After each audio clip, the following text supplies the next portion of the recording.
Okay, this mimer that we started from the Rebbe started talking about the central role that simcha plays in mitzvahs. That simcha is not just an accessory or an addition to mitzvahs, but it's central to doing mitzvahs. To the point that the Arizal writes that all the curses in the Torah come about as a result of you doing mitzvahs without simcha. Not doing mitzvahs, doing mitzvahs without simcha, that causes all the curses in the Torah. Meaning that it's actually a negative thing to do mitzvahs without simcha. The Arizal himself reached his levels of Ruach HaKodesh through simcha, says the Alter Rebbe. And so therefore we see that, and the fact that we heard that story means that we also have to reach levels of simcha that could bring us some type of Ruach HaKodesh as well, says the Rebbe. So the bottom line is that when avodah is b'simcha, then avodah is b'shleimus. When you're doing your avodah, your service of Hashem with simcha, you're doing it completely. When there's not simcha, it's not complete. There's something missing in it. Now the Rebbe adds to this in the bracket. So we're on page Kuf Mem Zayin, in the middle of Gimel. Halfway down that paragraph, there's a square bracket. The line starts with the word b'simcha, and there's a square bracket. So it's on the left side of the page, Kuf Mem Zayin, middle of Gimel, middle of the paragraph. The line starts b'simcha. In the middle of that line, a square bracket. Va'al yedei zeh. Left side of the page. Yep. In that top paragraph there, b'simcha is the first word on the line. Square bracket. Va'al yedei zeh nasa shleimus gam ba'olam. Through serving Hashem with simcha, and therefore serving Hashem b'shleimus completely, this achieves completeness in the world as well. Meaning the world itself is incomplete until we're serving Hashem completely, which is b'simcha. Shahari, why? Tachlis abriya hi bishvil Yisrael shnikras reishis. Because we're told that the whole purpose of creation was for the sake of the Jewish people. When it says Bereshis bara Elokim, in the beginning Hashem created, so the first Rashi quotes the Medrash saying Bereshis means for the first. Who's the first? The first is the Jewish people, because the Jewish people are called Reishis Tvosai, the first of Hashem's produce. In other words, the world was created for the sake of the Jewish people. This is why Hashem created the world. Or Pirush Bishvil Yisrael. But what does it mean that Hashem created the world for the Jewish people? Hu Bishvil Ha'avoid Yisrael. It means for the Jewish people's service of Him. That we serve Him, do mitzvahs, and this is the purpose of creation. This is why Hashem was inspired to create the world, that there will be Jewish people who will do mitzvahs, who will serve Him. Shezeu Ikar Mitziyusam. Because when we say the Jewish people, the real identity of the Jewish people is our avodas Hashem, our serving Hashem. Like it says in the Medrash, I was only created to serve my Creator. My whole purpose is to serve Hashem. Serving Hashem is not an additional thing on our identity. That is our identity. That's what we are. So if the world was created for the Jewish people, it doesn't mean the world was created for the Jewish people so they could get a lot of Nobel Prizes. It's that the world was created for the Jewish people because the Jewish people serve Hashem. That's our identity. That's who we are. So the purpose of creation is avodas Hashem that is achieved through the Jewish people. Which means that the Jewish people, through serving Hashem, bring the world to its completeness, fulfill the purpose of existence. This is what the world was created for. Now the Rebbe points out here, what we've just said is that the avodas Hashem, our avodah, is what completes the world, implying without our avodah, the world is incomplete. This poses a problem, to say such a thing. It says in the Gemara that the world was created a finished product. When Hashem created the world, He created it complete. Everything was there. So what do you mean we complete the world through our avodah? The world was created a finished, complete product.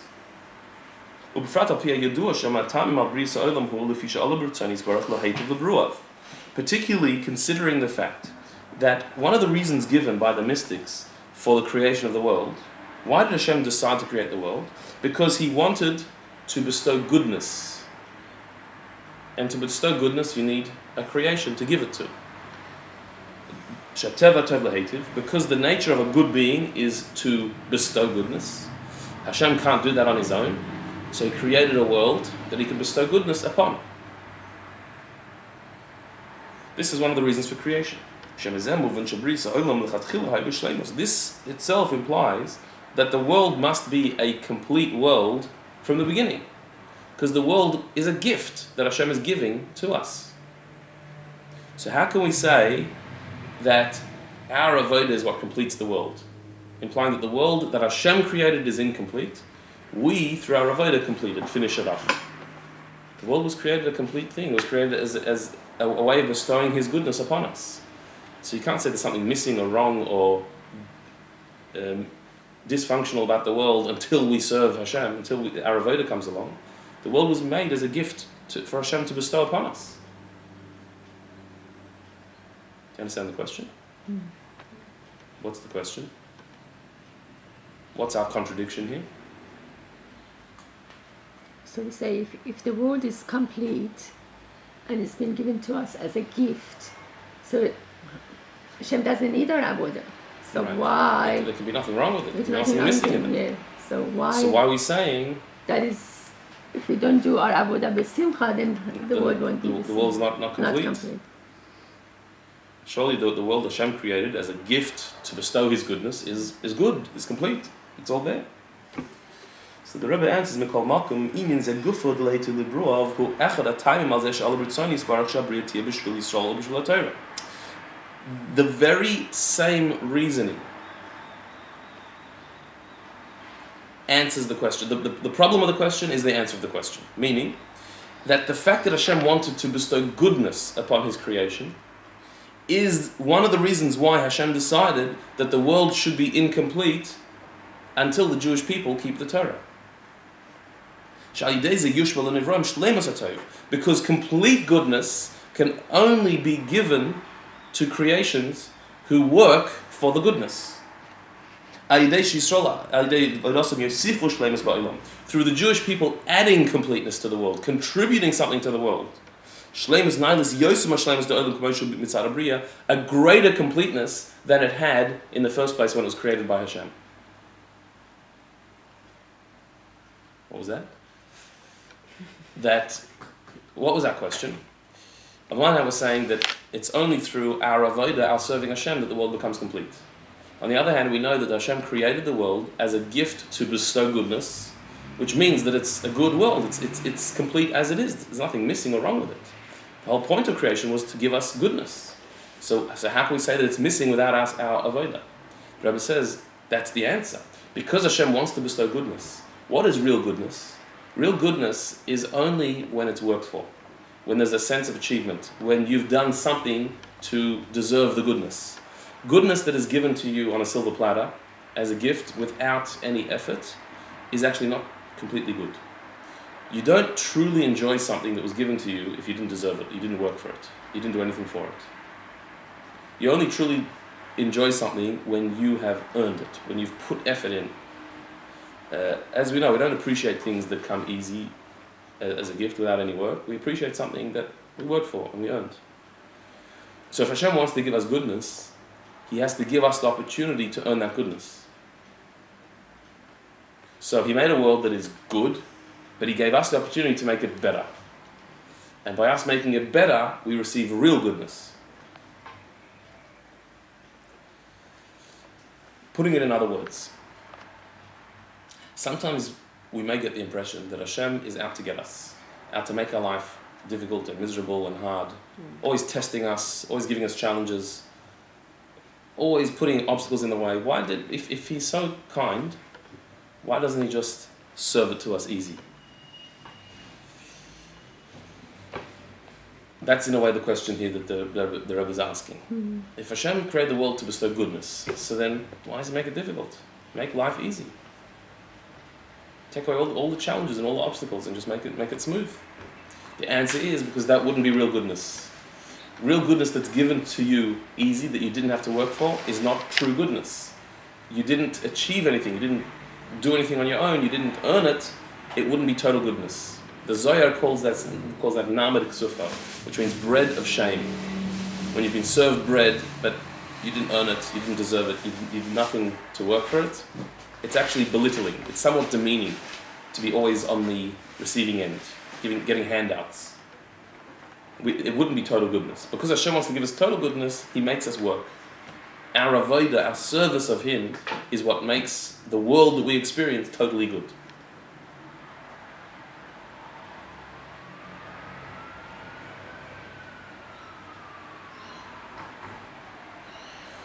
Over the page,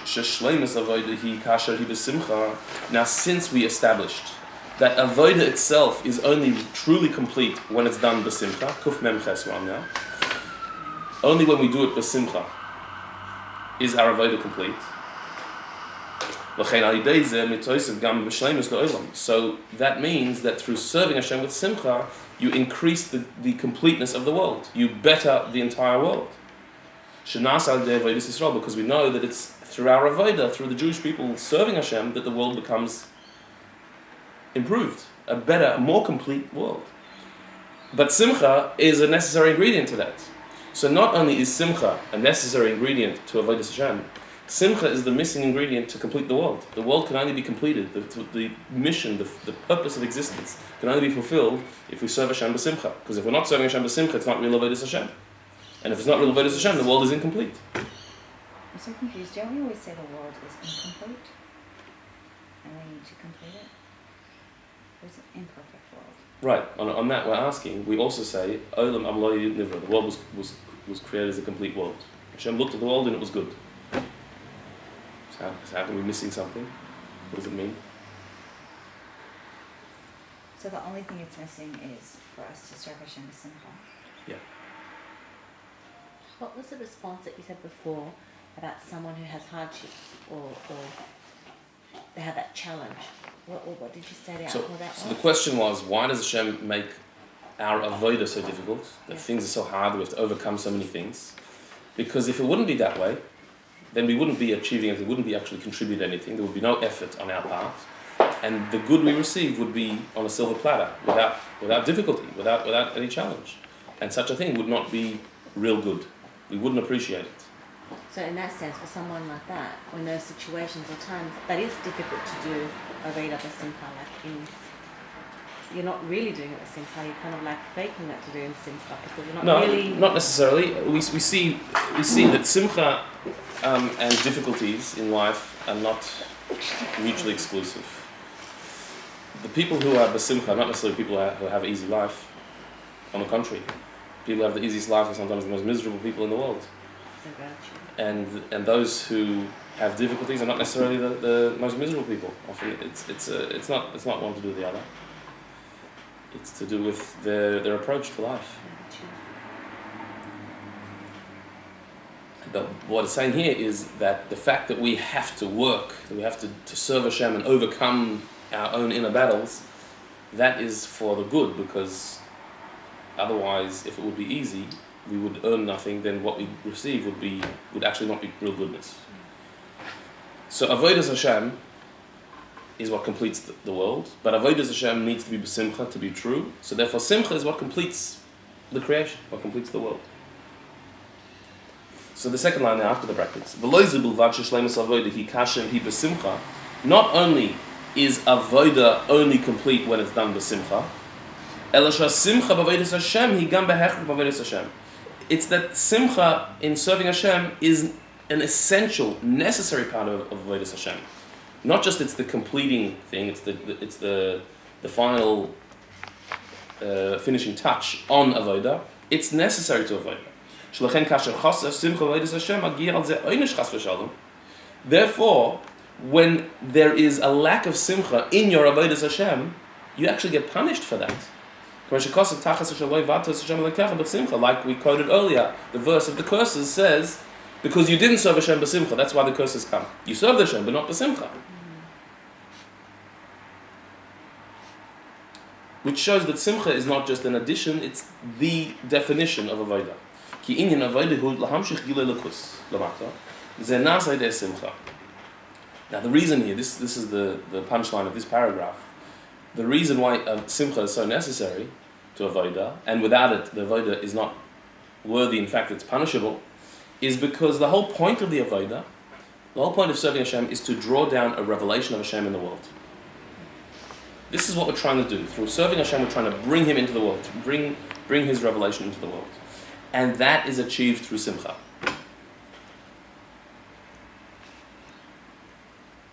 Hashem is revealed in the world through Simcha. When you do a mitzvah, miserably, reluctantly, begrudgingly, it's still a mitzvah. It's still a connection to Hashem, but it's not a revelation of Hashem. Hashem is not revealed in that mitzvah. When it's done with simcha, it's done with joy, so then there's a gila l'kus. Hashem is openly revealed. Simcha has the power to reveal Hashem. Isn't there a value in doing something reluctantly? Like, you're really then just doing it for Hashem. Like, you are not getting any pleasure. There's no... We're going to see later in the Maimar about that. We're going to see later in the Maimar. But there's a mile of Kabbalah soil of doing things just like because you have to. That's true. But we'll see the limitations of that as well. That's not the end of the story. We'll see. That'll be discussed later. Now the Rebbe points out in the second paragraph there on the page, Ach biyachad im zeh, along with what we've said, that simcha is a necessary ingredient to serving Hashem. Without it, there's no gila l'kus. You're not revealing Hashem in the world. Ksiv, there's another verse that says, Ivdus Hashem b'yira, serve Hashem with awe. We said Ivdus Hashem b'simcha, serve Hashem with joy. It also says serve Hashem with awe, which is the opposite of simcha. Being awe-struck is very different to being joyous. When you're filled with awe, you recoil, you hold back. Simcha, you reveal, you're open.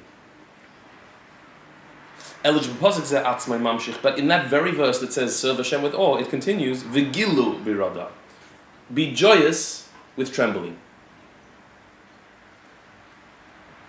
Shetzarach liyah simcha, meaning it's got to be b'simcha, this, even the awe. So how do you do that? How are you joyous with trembling? How can you have awe and joy at the same time? So the Rebbe says something very profound. The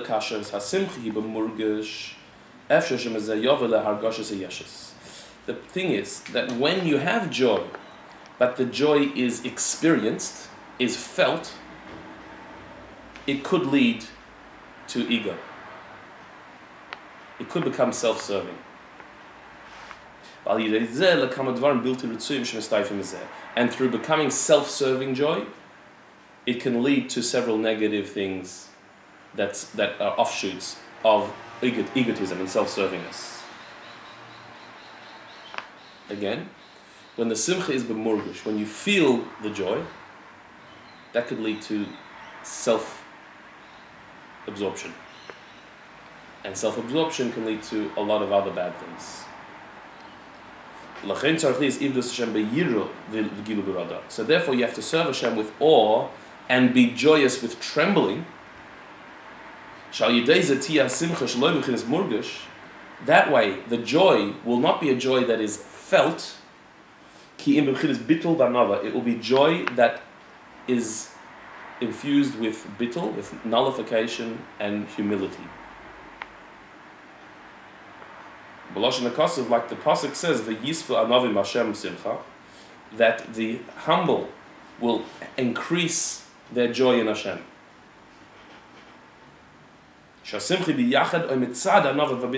That the joy has to be together with, or even as a result of, humility. Bittul. And this will be explained in depth later in the Maimar. The Rebbe is just introducing a concept here that there are different types of simcha. There's a simcha that has dangers to it, that may not have good spiritual results. And there's a simcha that is so necessary, it's the main ingredient, the necessary ingredient for serving Hashem. When the pasuk says serve Hashem with awe and be joyous with trembling, it's telling you that the simcha that you're supposed to have is not a simcha that the emphasis is on the experience of the simcha. It's a deeper type of simcha. It's not about fun. It's not about enjoyment. It's not a feel-good thing. It's not about you feeling great. That's not the emphasis of it. Because that, once the simcha becomes about the experience of simcha, my joy, my happiness, when that's the focus, that leads to self-absorption. You're just worried about yourself, which leads to other problems. It has to be a simcha shaloi b'murgish, a joy that you're not even feeling. That's the joy, that's the simcha we're talking about here.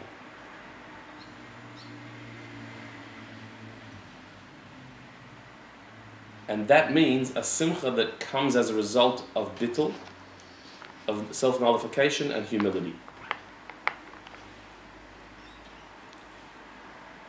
Which needs to be explained because at first glance, bittul, self-nullification, and simcha, joy, don't sound like partners. And what does it mean, a simcha that's shaloi b'murgish, that you don't feel? Like, isn't joy a feeling? So if you don't feel it, then you're not happy. What are we talking about? That will be explained later. The Rabbi here is just introducing the concept, but it'll be explained later in the Maimon. But with this idea, with the idea that there's simcha that is self-absorption and that leads to negative results, but then there's simcha that is with bittul, and that is the simcha that we should be aiming for, we can understand the Zohar that we started this Maimon with. Do you remember the Zohar? The Zohar said that Chava came along into the world, but she got entangled with the snake. Noach came along, but he got drunk. But then Sarah came, she went down, but she came up again. And therefore she merited to supernal life, and her life was hers. That was the Zohar. Which we asked, what's it talking about? Chava came, tried something that didn't work. Noach came, tried to fix it, also didn't work. Sarah came and she managed.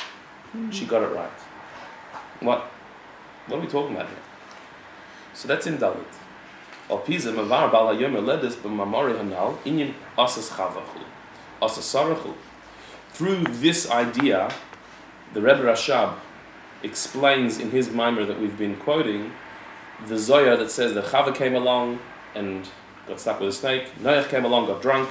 Sarah came, went down, but she came up again. She was successful. What is the commonality between these three? Chava, Noach, and Sarah. What were they all trying to do? They all were trying to achieve simcha, to bring simcha into their avodas Hashem.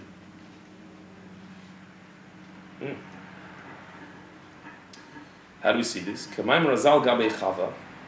Like our sages say concerning Chava in the Medrash,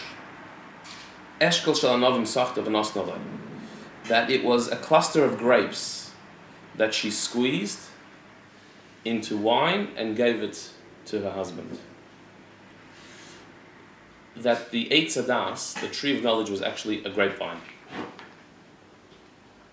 And it was, they drank from it. They made wine out of it and drank from it. Chava and Adam.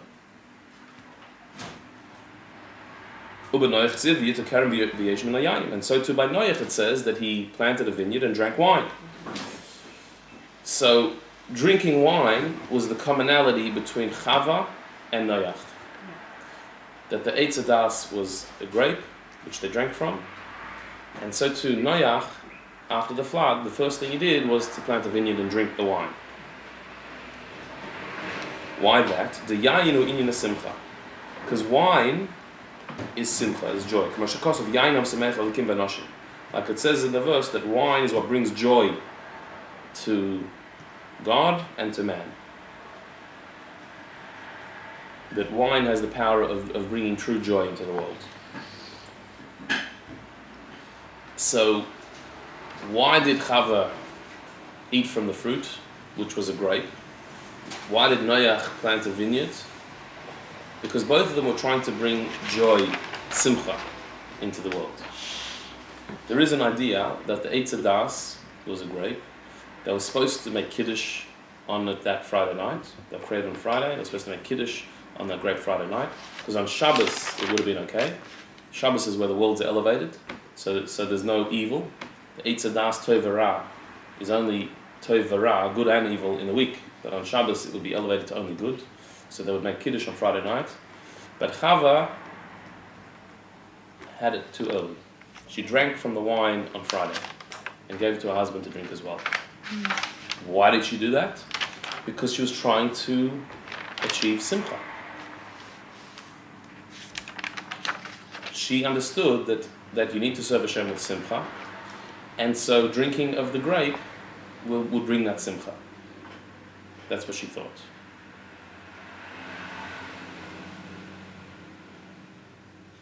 So the wine represents simcha?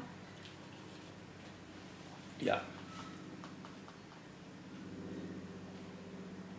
So, what's wrong with that?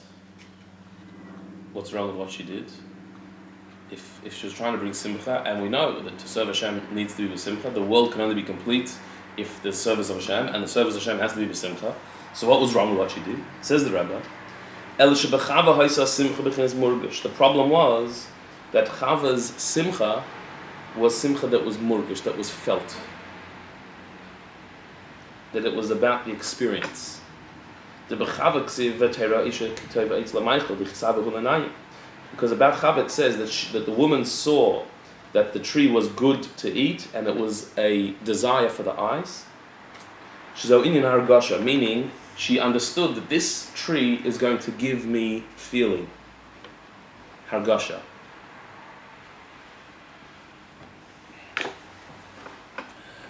In other words, what she understood was that it would be a good thing to drink from the wine of the tree, to consume this tree, because it will give me feeling.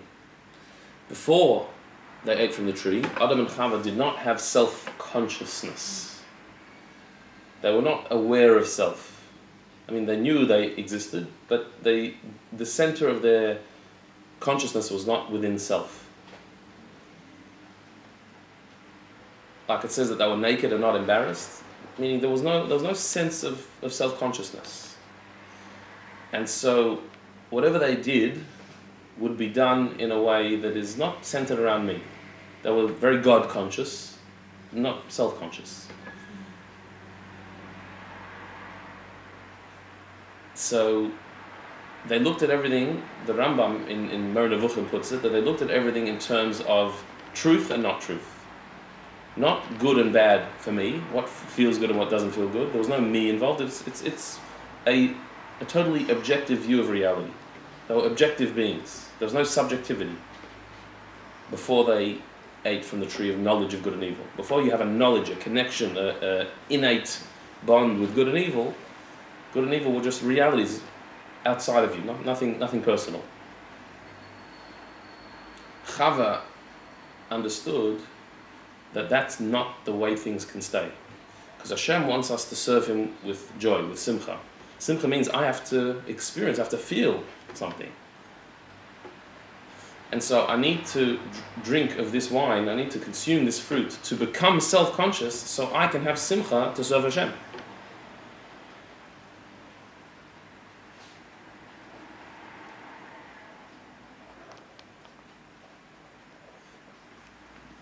Where was she wrong? Well, she was right about the simcha bit, but she was wrong about the self-conscious bit. It doesn't have to be simcha that is self-conscious. The whole point of simcha, real simcha, is that it's not self-conscious, that you're not aware of self. Because once you're self-conscious, once the simcha is about an experience, is about your feeling, so then that is self-absorption. That's not serving a higher purpose.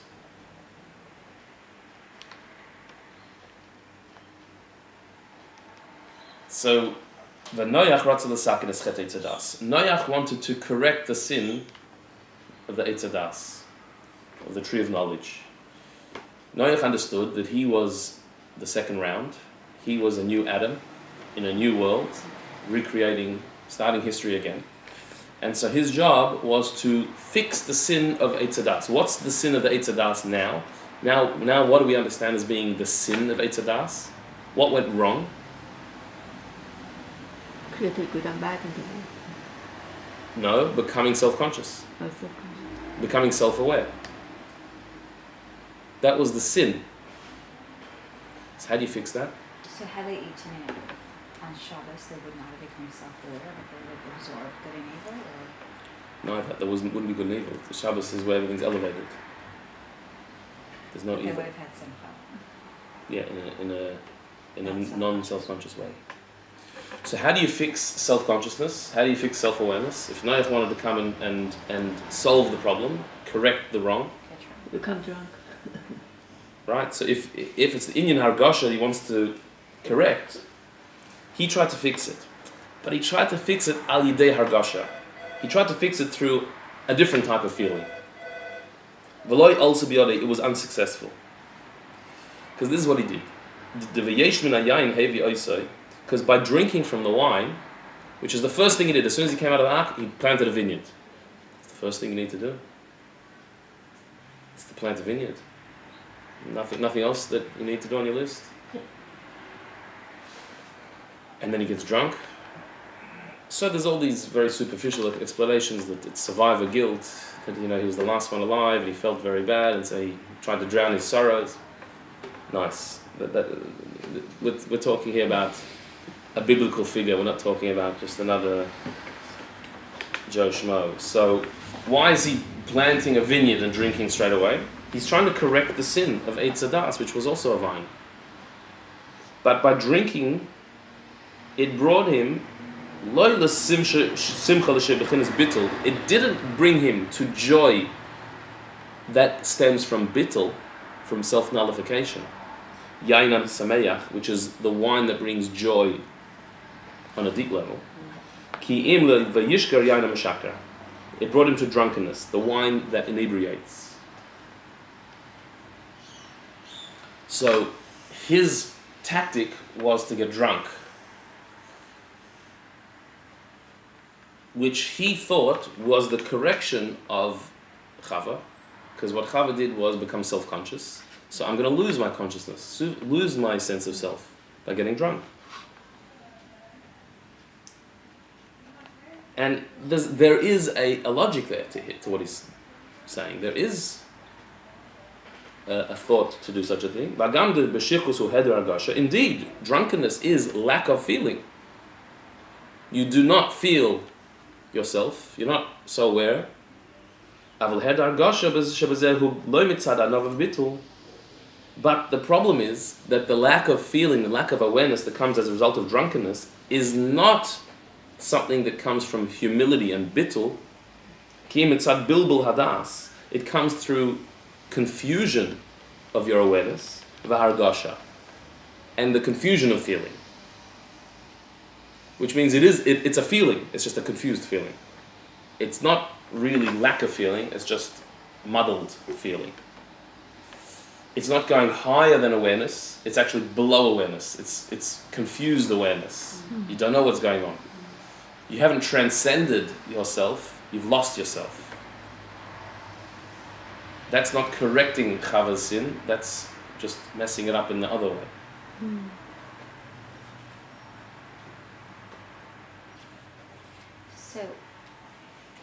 So why is wine such a central part of Yiddishkeit? Like it's introduced in all spiritual ceremonies. Because we're trying to correct this. We're trying to be misakim. But it seems like wine itself is... No, there's yain ha-sameach and yain ha-mashaka. There's wine that brings joy, which is good, and there's wine that brings drunkenness, which is not. Why didn't this wine bring joy? Noach thought that the way to correct Chava's sin is to lose your awareness by getting drunk. Like, what was the thing that she brought about? She brought about self-consciousness, self-awareness, that you're very absorbed and connected with self and in your own skin. So you need to just lose that by getting drunk, and that will correct So how could he have corrected it? Simcha from Bittul, the way Sarah did, which we'll see. Why was it even a sin for Chava? She knew. Hashem said not to do it. So what made her think it was a good idea? She said, well, we have to do it this way. So her understanding, which in a way is correct and in a way is necessary, is that obviously Hashem does not want us to serve Him in a way where we're not self-aware, and so we're not actually involved in Avodas Hashem. Mm-hmm. That can't be why Hashem created us. Mm-hmm.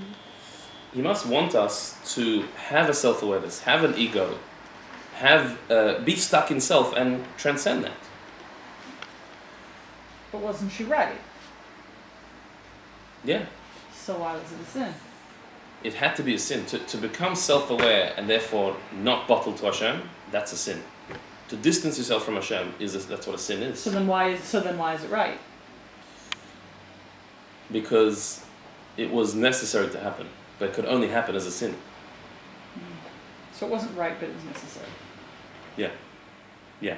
It's not like history could have happened differently. It's not as if Adam and Chava could really have waited till Shabbos made Kiddush and that would be it. Then Mashiach would be there. It's not really like that. That's how it should have been, meaning that's the ideal. That's what we're still trying to get back to. But it had to happen. Hashem wanted it to happen in this way. Mm-hmm. But wanted on a level that is not revealed. He can't tell them. If he told them to eat from the fruit, so then that's a mitzvah. It's not an avera. You don't become more of a yesh by doing what Hashem said to do. It had to be in a way that Hashem said not to do. It had to be a sin. I'm trying to figure out a parallel in human terms. You know, what you tell your kid not to do something and then they disobey you and do it, but that was what you really wanted. When you use reverse psychology? No. After the sin, you can't find a parallel.